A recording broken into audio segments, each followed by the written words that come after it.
Good morning. Welcome to the morning drive. I am getting into a better habit of waking up, but I think it's still a good conversation to have about why you wake up. And I know it seems so overdone sometimes, and sometimes so corny, talking about mission, vision, values, and having personal mission statements and find your why, and all these things are so talked about, but I think it's so talked about because it is important.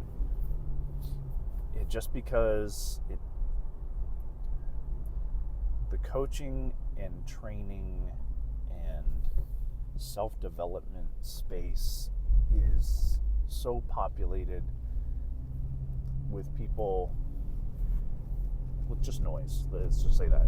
There's a lot of noise in the coaching, training, and self-development space. There's a lot of people that want to write things, to get hired for coaching and write books. And it can be difficult from a consumer perspective because you hear so much of the same stuff over and over. But if you take a step back and take it for what it's meant to be, it is very important.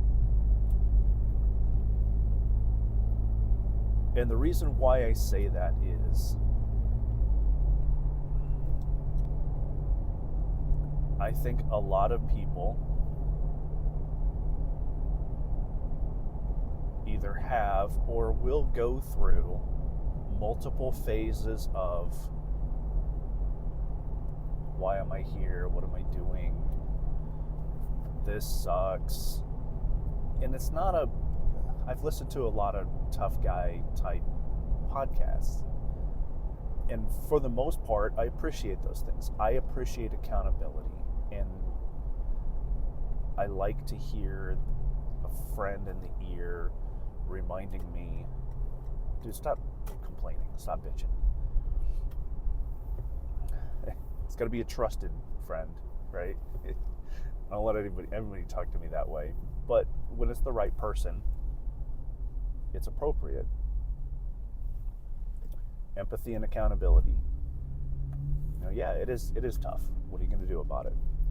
That's about the most basic way you can look at that way of leadership or friendship or self accountability.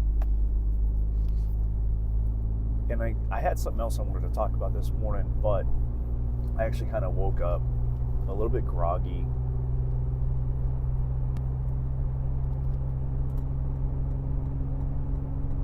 And just kind of had that grumpy mentality.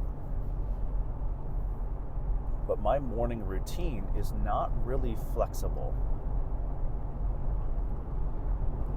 And it can be, I can do it begrudgingly, but I have to do it. Because a 40-ish minute drive to work could easily turn into an hour or more if I leave too late in the morning and run into traffic. I live in Phoenix, Arizona. It can get some traffic going on in here. So my morning routine is get up early, go to the gym, because the gym is 10 minutes from work. So it allows me to beat the traffic, get a good flow into my morning. It guarantees that I'm going to go to the gym, because I know, me, historically, if I don't go to the gym before noon, there's about a 75% chance I'm not going, because I love my afternoons and my evenings. I love my family time. I love my downtime. And, we can talk about the shoulds and should nots and, the accountability and just, you need to go, so go. Well, my accountability is then get your ass up and go in the morning. Just make it happen. Because you're not going to go in the evening. So not only is it my morning routine out of necessity, but it has multiple factors involved. I'm not just trying to beat traffic. Beating traffic also helps me go to the gym, my accountability.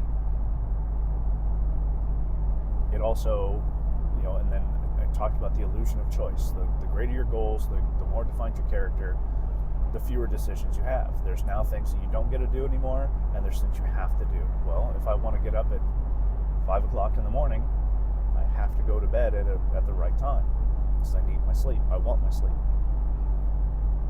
And my wife likes to go to bed, or likes to relax earlier. She winds down pretty early. So it just makes sense. But even with all that, it's easy to still be grumpy from that at times.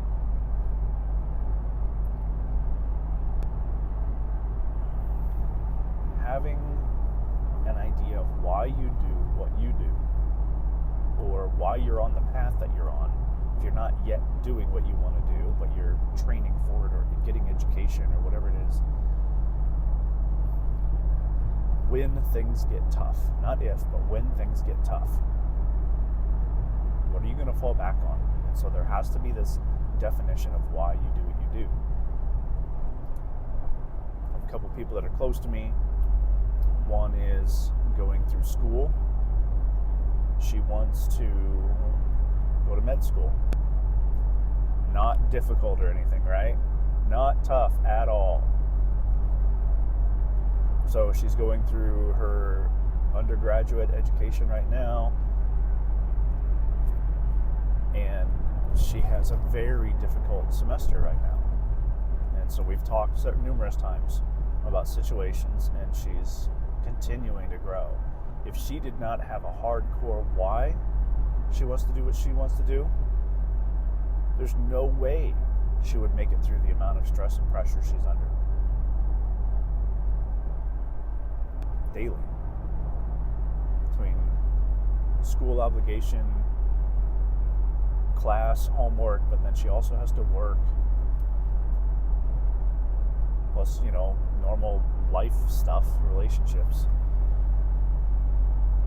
Another person who's close to me went through trades, not through trade school, got hired into a job, and he started doing his training right off the street. He was provided an opportunity to interview. He interviewed. They liked his personality, and so they allowed him to just come right onto the work site and start training with no prior education. It was a great situation for him. Very thankful, and he was very thankful. It was still a hard road. 4.5 years of an apprentice to gain the number of required hours on the job, doing all the skills, being signed off by people he worked for. Then he has to go in and take a test. Well, he failed the test the first time. Not uncommon, so not a horrible thing, right? The fail rate first time is actually pretty high. But that's the kind of what if he wasn't doing that, what else would he do? And that can't be your why, right? But you gotta start having a conversation with you and other people, and trying to figure it out. If not this, then something else, right? What else would I do? Why do I do what I do?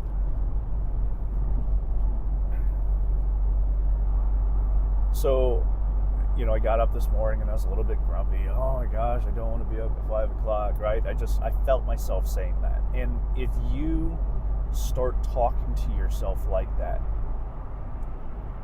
you're going to stay focused on that. So there has to be a challenge. And stopping your thoughts is difficult. So I tell people, addition, not subtraction. Don't try to stop your thoughts, add to them. So this morning I woke up a little groggy. I'm thinking, oh my gosh, I do not want to be up this morning. This stupid alarm. And I started to have a conversation with myself, as odd as it sounds, started having a conversation with myself as if I was maybe waking up my son or my wife, right? When I hear, oh my gosh, it's 5 o'clock, I don't want to be up, my response is, this is your obligation. Stop complaining. Let's go. Right? Don't always talk to my wife that way. She's tough, and she will, if I say something like that, she will agree. She might be grumpy about it, but she'll be like, yeah, you're right. But it's that idea of so let's walk through this real quick. This is an important conversation. This is more than I intended to talk about, but this is important. So people talk about how you feel. Well, how you feel, as in your emotions and your physical reactions to things, your body's physical state, like your muscle tension, your heart rate, those kind of things. Those are all the result of the way that you think. So if you think unhealthy, unproductive thoughts, you're going to have unproductive physical reactions, right? This morning I woke up, I was thinking, oh my gosh, I don't want to get out of bed. Of course I'm going to be a little bit dejected, a little bit grumpy, because my thoughts are driving that. But as soon as I switched my thought process, I challenged my thought process and said, no, this is an obligation. This is, for all the reasons. You said you're going to do it. You need to go to the gym. And oh, by the way, do you really want to sit in traffic for an hour instead of 40 minutes? And so then my thought, my emotions, my physical, the state of my body immediately changed to, okay, let's go. This is my morning. I'm up. Let's go. And so you have to make sure that you are either inputting or affecting deliberately what you're thinking, because what you're thinking determines your emotions and your physical reactions. But it doesn't stop there, because, as I said before, your thoughts sometimes just happen. You can't stop your thoughts from happening. Your brain is always going. So how do you ensure that either the majority of the time your thoughts are healthy and productive, or when they're not, you're able to challenge them? And then that goes back to your belief system, your morals, your values, principles, your why. If you understand those things, you're more likely to have those productive emotions. Talk about an athlete. Okay? Yes, it's challenging. Yes, there's people trying to take your spot. Even when you have a starting spot, you're constantly being challenged by your coaches, your teammates, opponents, fans, all the things, right? There's constantly challenge, right? But that's a good thing. You have to have that mentality. That's a good thing, because if you don't, then eventually it's going to bother you. It's going to catch up with you, and you're going to start being even more challenged, this time internally. For somebody like myself, a business professional, getting up in the morning, going to the gym, taking care of myself because I know that it's good for me. I enjoy it. These are the things I need to be telling myself. This is the belief system I need to have so that I can ensure that my thoughts are effective. So my belief system is, I value my health. I value my relationships. So therefore, I need to value my health. Because if I'm not healthy, how effective am I going to be in my relationships? How can I really say that I'm doing everything that I can to be a great husband if I don't go to the gym, I eat like shit, I drink all the time? How am I saying that how am I fulfilling my obligation, my chosen why? Why do I want to do? Because I want to be a great husband. I want to be a great dad. I don't want to just show up. I want to to show out. I want to be a great dad. I want to be a great husband. It's the illusion of choice. There's a whole bunch of things that are no longer available to me. Because I've said I want to be a great dad, well, then I have to value my health.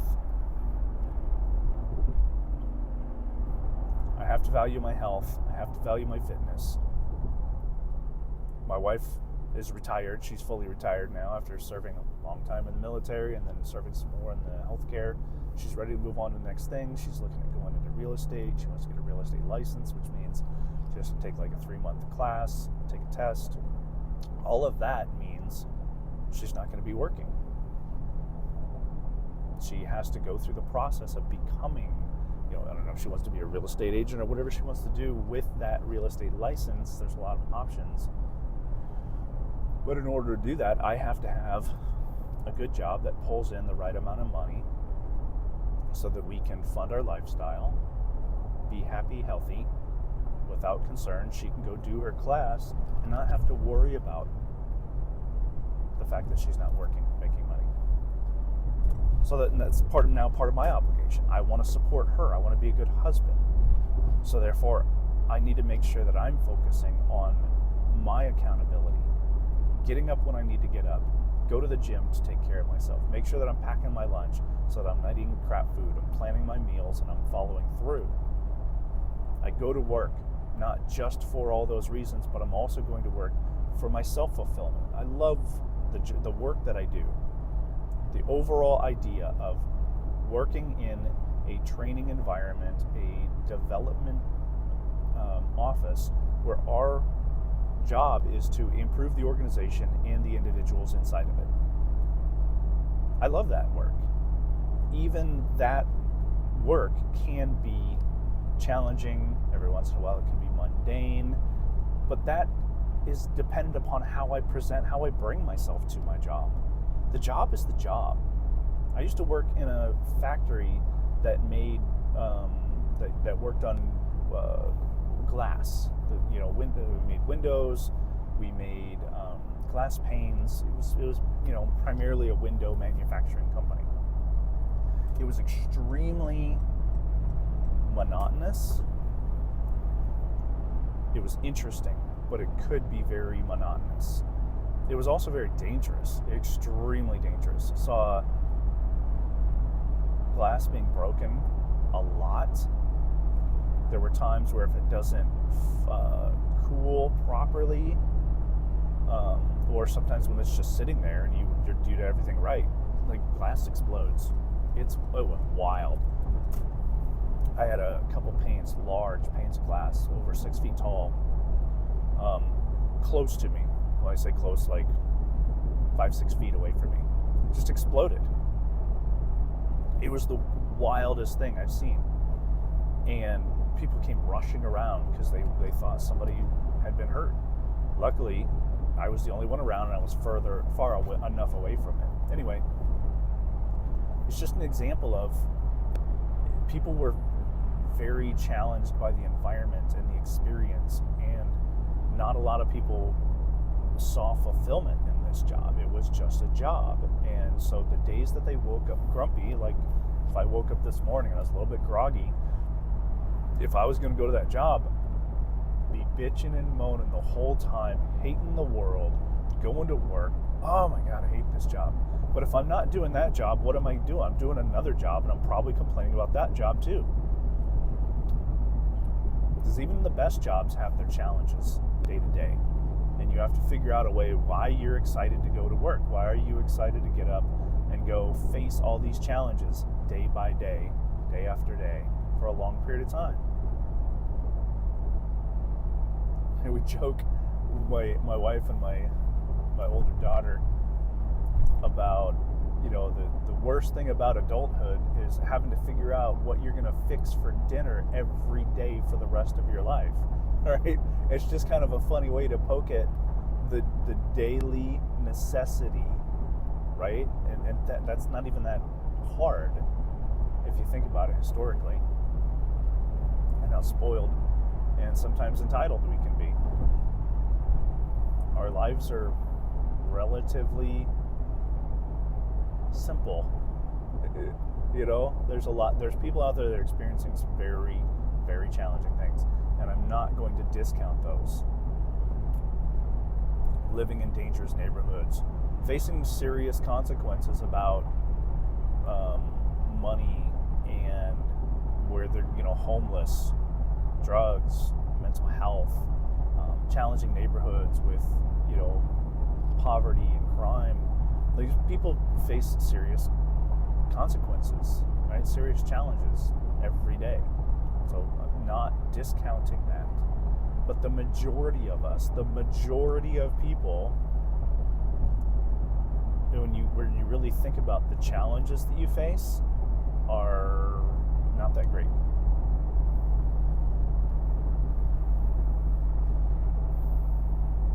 But even those people that are facing those challenges, they also have the responsibility of, why do you do what you do?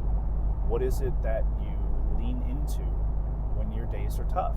And maybe those people even more so. Even if you're living in a survival type environment where your challenges are more severe and the consequences are bigger, you can't survive on the survival mechanism. It's not meant to be a long-term solution. That heightened sense for an extended period of time, the stress is self-imposed. We'll get into that some other time. But stress is one of the primary causes of all modern disease. Stress. Because the mind and the body are connected, what happens in the mind is reflected in the body. If you ruminate on something and you constantly think about all the things that could go wrong, what does that sound like? It sounds like anxiety. What's one of the biggest challenges we face right now? It's anxiety. And what is anxiety? Anxiety is your anticipation of the future. You're anticipating something, you're creating a bunch of mental images in your mind of what could go wrong, you're thinking about them constantly, you're ruminating on them, and we talked about your thoughts drive your emotions, your physical reactions. That leads to increased muscle tension, increased heart, blood pressure, muscle tension, breathing is irregular. Right? If you lived in a constant state of that, of course you're not going to be healthy. But the environment, you have to take responsibility that the environment is not doing that to you. People say, oh, this thing caused me to be anxious. No, you're doing it to yourself.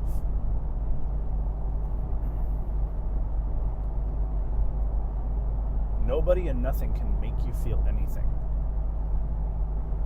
I can talk for an hour on that alone. I'm going to regress back to my point is, it sounds overused, and it might be one of those noisy things that you block out, but I encourage you to put some thought into it. What is your purpose and your passion? What is your path? What are you working towards? Why do you do what you do? And there has to be a large portion of it focused on you. Because although, when people will say, well, I do it for my family. Well, what about you? Because that's why men's mental health is so bad. Because a lot of men, generally speaking, men have this mentality of just put your head down, suck it up, and go do it. Even when things get tough, let's go. Let's do it. And that can lead to some pretty significant burnout and mental health challenges. So even in the situation where you feel like you're doing everything right for all the right reasons, take a minute and what are you doing for yourself? Because even in the relationship that I'm in, I love my wife, I adore her, I do anything for her. She knows if I'm not good on my own, I'm no good to her. And that's the attitude that she makes sure that she brings to the relationship as well. She has to take care of herself. She can't expect me to take care of her.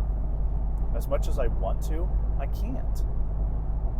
If she's not going to do it, I can't do it for her. And so there's some harsh accountability there.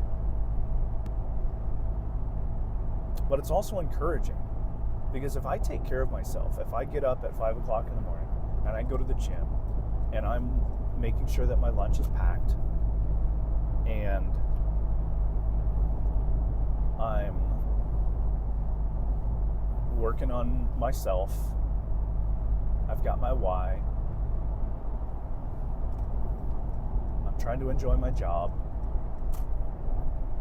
I'm trying to face conflict, I'm trying to do all these things that she can't do. Only I can do them. She knows if I do those things, I'm going to come home and I'm going to be ready to engage, and I'm going to be that loving, supporting husband and an encouraging, empathetic father that everybody wants me to be.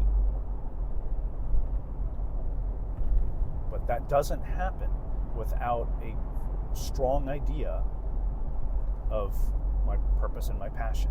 Why do I do what I do? So just reflect on that this week. Just reflect on the challenges that you're faced, the things that make you grumpy, the woe is me moments that we all have.